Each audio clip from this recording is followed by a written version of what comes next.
Mesdames et messieurs, et vous les enfants, bienvenue dans ce nouvel épisode de la face cachée des parcs en voix off parce que j'ai pas pu tourner avec ma caméra, mais comme je voulais vous parler de Main basse sur la Joconde, j'ai fait une voix off quand même, j'espère que ça vous plaira, voilà. Bref, ça y est, la saison des parcs est officiellement ouverte avec évidemment le parc Astérix dont on est très fan chez les Tabliers.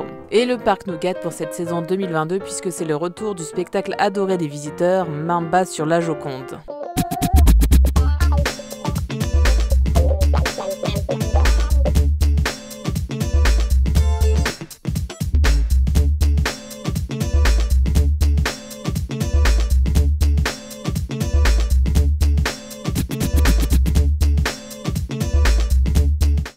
Attendez, what? Comment ça, vous n'avez jamais vu Main basse sur la Joconde? Ah, ça tombe bien, comme il est de retour, la prochaine fois que vous irez au parc Astérix, vous pourrez aller le voir et j'espère que cette vidéo vous donnera encore plus envie d'y aller. La dernière représentation eut lieu le 2 septembre 2018 et depuis le spectacle avait laissé comme un vide dans la zone à travers le temps. Mais il fut tout de même joué pendant 22 ans.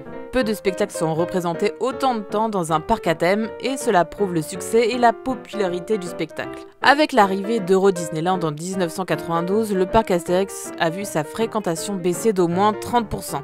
Il fallait alors trouver un moyen d'attirer de nouveaux visiteurs et concurrencer le géant américain. Le parc Astérix retombe toujours sur ses pattes et arrive tout de même à proposer de nouvelles choses et de nouvelles attractions telles que le vol d'Icare en 1994 et le Menhir Express en 1995. Et pour encore plus d'animation, le parc propose également d'autres spectacles comme les Mousquetaires en 1992 qui est un spectacle de cascade ou encore les Stars de l'Empire en 1994. Et c'est en 1996 que le parc Astérix propose un de leurs plus ambitieux projets, Main basse sur la Joconde. Avec un budget de 40 millions de francs, qui équivaut à plus de 8 millions d'euros, le parc construit une nouvelle scène de spectacle de 1500 m² pouvant accueillir 2000 spectateurs et équipé spécialement pour une optimisation des effets spéciaux et de la sonorisation.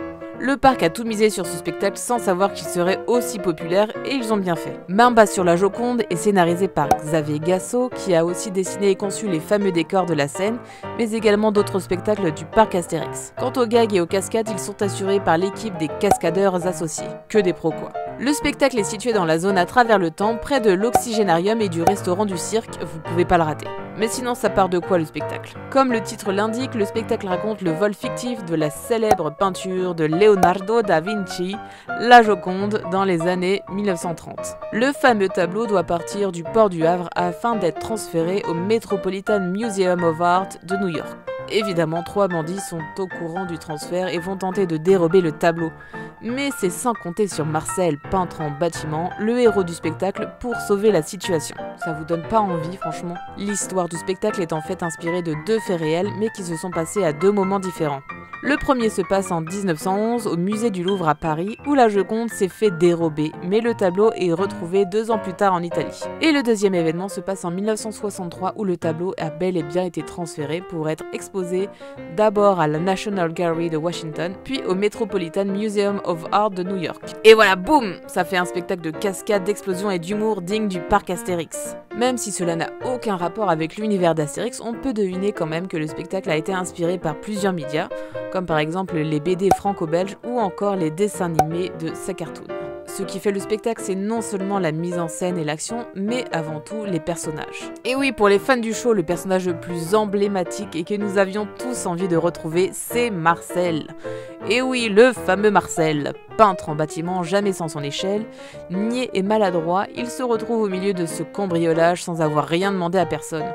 Entre les bandits et les gendarmes qui se courent après, Marcel il y comprend rien. D'ailleurs, en parlant de bandits, ce sont 3 experts en cambriolage qui se chamaillent la fameuse Joconde. On commence d'abord par le rat d'hôtel, voleuse spécialisée dans la voltige et qui use de son charme pour dérober le tableau. Personne n'y résiste, et en particulier les gendarmes. Ensuite, voici le voleur qui se la pète, le voleur masqué qui se prend pour un super-héros et adore que le public l'applaudisse à chaque fois qu'il apparaît. C'est un pilote hors pair, ou pas, de tous les moyens de locomotion possibles et imaginables, et c'est avec ce talent qu'il va essayer de voler la Mona Lisa. Et enfin, l'ingénieur fou, avec lui le meilleur moyen de supprimer ses adversaires, c'est de tout faire exploser. Au moins c'est radical. Et on n'oublie pas les gendarmes évidemment. Le sergent-chef et ses 3 gendarmes sont plus là pour amuser la galerie plutôt que d'arrêter les voleurs. Honnêtement, ils sont pas très efficaces, mais bon, au moins c'est drôle. Heureusement que Super Marcel arrive à la rescousse pour arrêter les bandits et sauver la Joconde.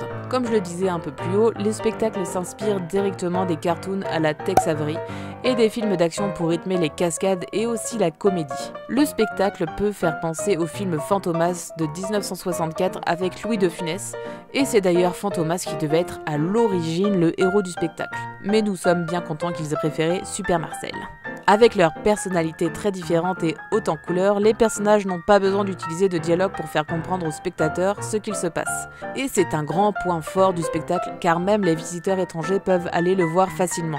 Sans réplique, les comédiens peuvent s'amuser sur l'interprétation des personnages et exagérer à fond les gags et les cascades. D'ailleurs, le spectacle est très bien rythmé et on n'a pas le temps de s'ennuyer durant les 30 minutes de représentation. La scène a été pensée et conçue spécialement pour le spectacle pour permettre l'utilisation de toutes sortes d'effets spéciaux. Les décors sont réalisés en grandeur nature, ce qui rend les cascades encore plus impressionnantes. Par exemple, il y a des tunnels souterrains sous la scène reliés entre eux pour permettre aux comédiens de se déplacer facilement et rapidement et ainsi créer un effet de surprise aux spectateurs. Les effets spéciaux ont aussi été pensés de sorte que le spectateur ne se doute de rien et soit immergé dans l'histoire. Par exemple, la cascade de la voiture qui explose est en fait réalisée avec 2 voitures. Une voiture comme neuve et toute pimpante, et une deuxième explosée et défoncée pour rendre l'explosion réaliste. D'ailleurs, il n'y a pas vraiment d'explosion pendant le spectacle, mais seulement des jeux de fumée et de bruitage qui rendent l'action plus réaliste. En tout cas, il n'y a que des petits pétards qui explosent lors des coups de feu par exemple. Une autre astuce que vous aimeriez peut-être connaître, lors d'une des scènes les plus spectaculaires du show, c'est le naufrage du paquebot. Il ne s'agit pas en réalité d'un vrai paquebot, vous vous en doutiez. Cependant, le bateau est construit à taille réelle, mais seulement la façade, et l'arrière est maintenu grâce à 4 vérins pour le faire pencher du haut vers le bas. Main bas sur la Joconde a encore beaucoup d'autres astuces, mais c'est à vous d'aller les découvrir si ça vous intéresse. Le spectacle a pas mal évolué et s'est amélioré durant ces 22 années de représentation, et il n'y a pas une représentation qui se ressemble. Les comédiens étant très investis dans le spectacle, chacun a pu apporter son avis et ses idées au fil du temps, ce qui a sûrement contribué au succès et à la longévité de Main bas sur la Joconde. Au final, on passe un très bon moment à voir et à revoir le spectacle. C'est un show qui se veut léger et drôle, mais aussi plein d'action. Il reste tout de même dans l'esprit du parc Astérix avec son humour burlesque et sa dose de bagarre. Honnêtement, je pense même que les personnages du spectacle ont le droit de s'incruster dans le défilé gaulois avec les autres personnages de l'univers d'Astérix. Après tout, ils font partie intégrante du parc et sont même aussi populaires que nos Gaulois préférés. À quand les goodies sur le spectacle, hein ? Le spectacle n'est pas représenté pendant les périodes d'Halloween et de Noël, mais si vous êtes en manque du décor, vous pouvez toujours aller voir les catacombes et la colère d'Anubis pendant Peur sur le parc ou encore Qui veut la peau du Père Noël qui remplace le spectacle pendant la période hivernale.